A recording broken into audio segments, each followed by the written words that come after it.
Hello everybody, I am here. We're doing a scatter plot. This is the hours studied and the grades that people got. So this question is really asking you to do it on a piece of paper.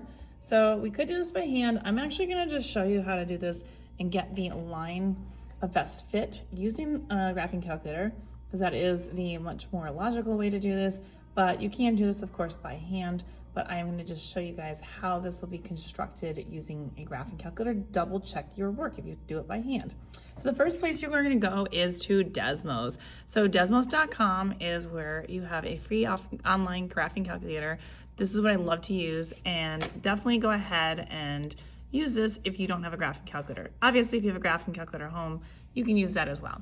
So what we're gonna do is we're gonna go over here to that. By the way, just so you know, when you are in Desmos, just so you can see, I'll just change it so you can see. You get this screen right here, and what you wanna do is go to the math tools and just click on graphing calculator. This is the calculator that is used for the SATs, and it's also used for a lot of other things. So what we're gonna do is we're gonna go to the plus button, add a table, and we have our X and Y coordinates, and we're gonna just put the X coordinates, which in this case is our hours studied. So all I'm gonna do is up here, I'm just gonna hit 1, I'm gonna type in 4, and I'm just gonna go down the list of data points that I have in the table that is on the worksheet that I have.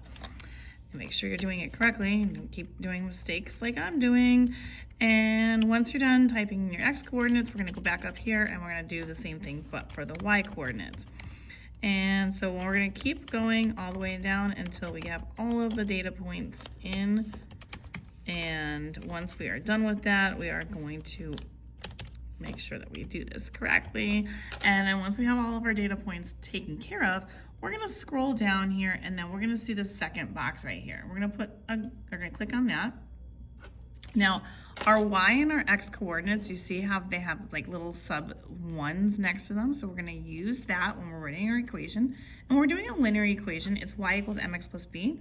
But what we're gonna do is, because Y is obviously not just Y, it's Y sub 1, we're gonna put the 1 next to it. And when you type in the 1, it automatically goes as a sub number.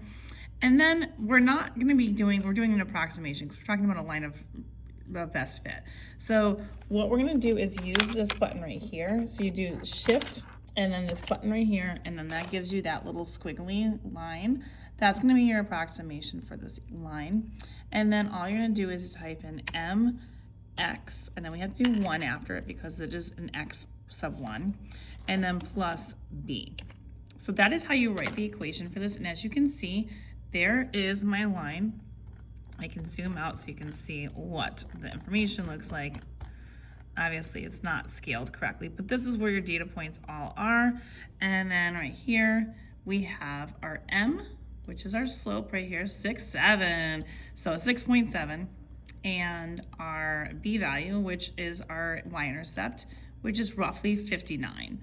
So when we were writing our equation for this one, we would write y equals 6.7x plus 59, and that will be your approximate line of best fit. And if you want more questions like these, find them on my YouTube, Instagram, and TikTok.